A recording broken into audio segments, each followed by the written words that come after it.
Soy Valeria Rivarola y esta es la segunda parte sobre el papel del riñón en el equilibrio ácido-base.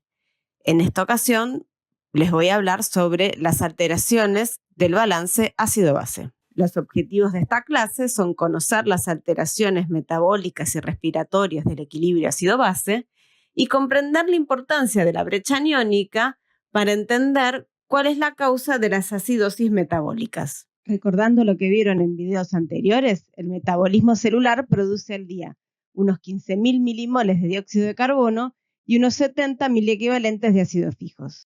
El dióxido de carbono viaja en sangre, mayormente amortiguado por la hemoglobina, hasta el pulmón, donde se elimina. Para que no bajen el pH, los ácidos fijos se amortiguan con el bicarbonato del plasma, pero eso consume bicarbonato. La sal del ácido que formamos se elimina por el riñón. Para recuperar el bicarbonato que se consumió amortiguando los ácidos fijos, se regenera bicarbonato en el riñón. Para ello, se elimina protón unido a fosfato u otros ácidos titulables o amonio, y por cada protón que se elimina se genera un nuevo bicarbonato. Recordemos además que el riñón debe recuperar reabsorbiendo todo el bicarbonato que se filtró. Si alguno de estos mecanismos falla, va a cambiar el pH de la sangre y decimos que nos encontramos ante alteraciones ácido-base. Si el pH es menor a 7,35, decimos que se trata de una acidosis. Y si el pH de la sangre es mayor a 7,42, que se trata de una alcalosis. Como los protones afectan una multiplicidad de sistemas, tanto la acidosis como la alcalosis son graves para el cuerpo. Si el origen del problema se encuentra en el pulmón, o sea que va a cambiar la cantidad de dióxido de carbono que circula por la sangre, se dice que la alteración ácido-base es de origen respiratorio. Dentro de los problemas respiratorios tenemos la acidosis respiratoria, donde el problema es que no se está ventilando bien y se elimina poco dióxido de carbono. Recordemos que la cantidad de dióxido de carbono en el cuerpo es proporcional a la ventilación alveolar. Si por alguna razón estamos ventilando mal porque los pulmones funcionan mal, algo muy común en los casos de coronavirus, aumenta la presión de dióxido de carbono en el cuerpo. De hecho, se considera que si la presión de dióxido de carbono arterial sube a valores mayores a 40 milímetros de mercurio, nos encontramos ante una acidosis respiratoria. El problema contrario sería la alcalosis respiratoria.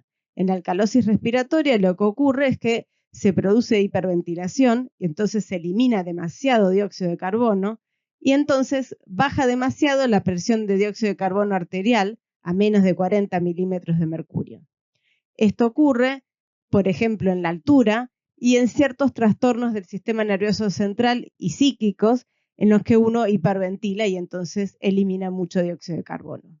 Si existe algún problema en la generación de ácidos fijos, en el manejo de bicarbonato corporal o en el manejo de bicarbonato a nivel renal, decimos que existe una alteración metabólica. En el caso de una acidosis metabólica, lo que observamos es una disminución del bicarbonato plasmático a valores menores a 24 miliequivalentes por litro.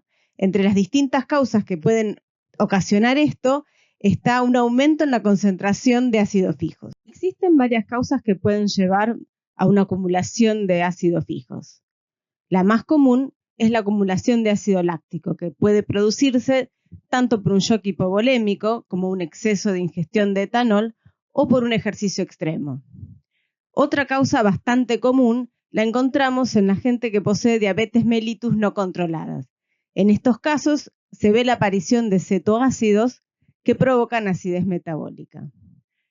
Y otras causas no tan frecuentes que podemos encontrar es intoxicación con algunos fármacos como el ácido acetilsalicílico o el etilenglicol o el metanol. La otra causa que nos lleva a una acidosis metabólica es la pérdida de bicarbonato. Las causas más frecuentes por las cuales perdemos demasiado bicarbonato del cuerpo son la pérdida de bicarbonato por diarreas intensas. Recuerden que en las heces perdemos una cierta cantidad de bicarbonato. Normalmente, si tenemos diarrea y esa cantidad de heces aumenta mucho, la pérdida de bicarbonato va a ser mucho mayor. La otra causa es que el riñón esté funcionando mal. Por ejemplo, en una insuficiencia renal grave, lo que se ve es que los riñones pierden la capacidad de reabsorber el bicarbonato que se filtra, o bien pierden la capacidad de generar nuevo bicarbonato. Si nos llega un paciente que tiene acidosis metabólica, ¿hay alguna manera de acercarnos a cuál puede ser la fuente del problema? Sí, para eso debemos medir cuál es su brecha aniónica o en inglés anion gap.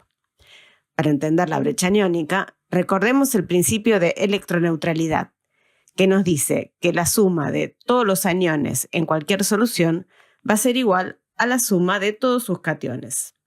En el plasma, los principales aniones son el cloro y el bicarbonato, y el principal catión es el sodio. Pero si sumamos la concentración de cloro y la concentración de bicarbonato, no nos va a dar igual a la concentración de sodio. Esto es porque en el plasma hay una cantidad de aniones que no estamos midiendo y una cantidad de cationes que no estamos midiendo.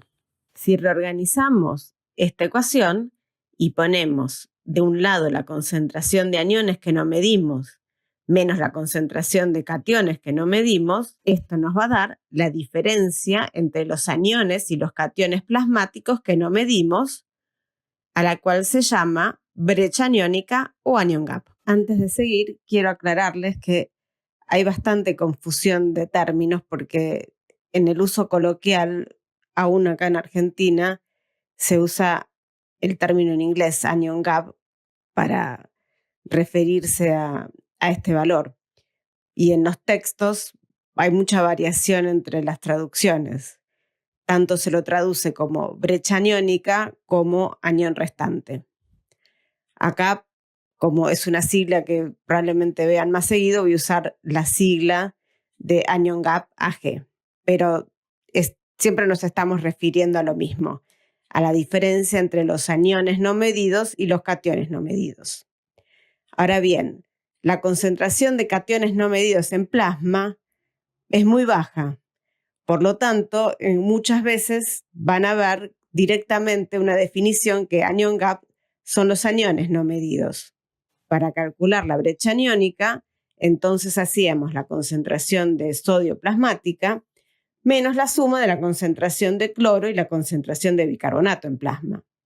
Fíjense en este gráfico, tenemos para un individuo sano la concentración de sodio en su plasma, la concentración de cloro y la concentración de bicarbonato.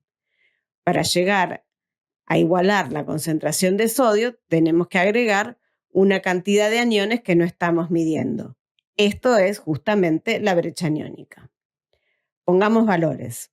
Para un individuo sano, la concentración de sodio es de 140 miliequivalentes por litro, la de cloro 104 y la de bicarbonato 24 miliequivalentes por litro.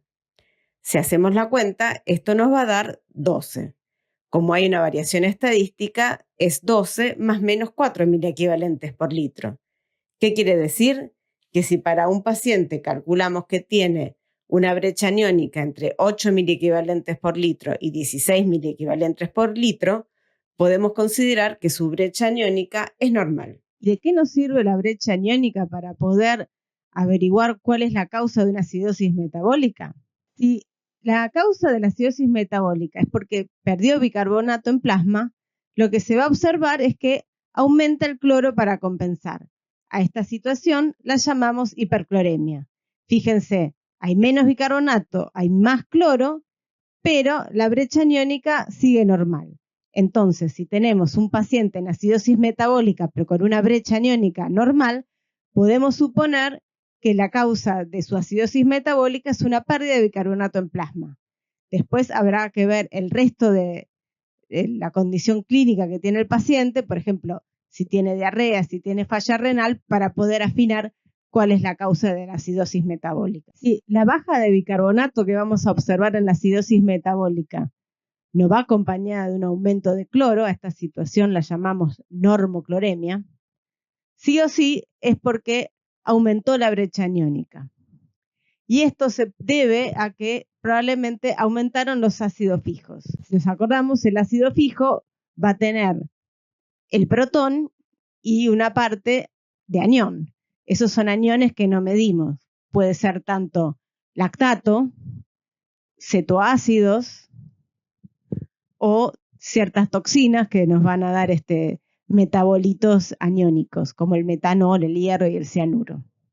Todos esos nos van a aumentar la brecha aniónica. Nosotros vamos a hacer el cálculo, nos va a dar una brecha aniónica aumentada y entonces vamos a suponer que la causa de la acidosis metabólica es eso. Después habrá que hacer análisis específicos para encontrar cuál es el ácido fijo que está aumentado.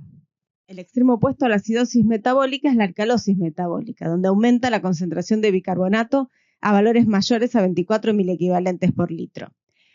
Esto en general ocurre porque se están perdiendo del organismo líquidos que tienen poco bicarbonato. Un ejemplo de ellos son los vómitos.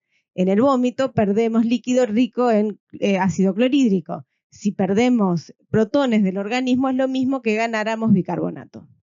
Otra causa para tener alcalosis metabólica es el uso de diuréticos que provocan un aumento en la excreción de protones. Recordemos que si excretamos más protones vamos a estar produciendo mayor cantidad de nuevo bicarbonato, o sea que a la larga vamos a tener más cantidad de bicarbonato plasmático.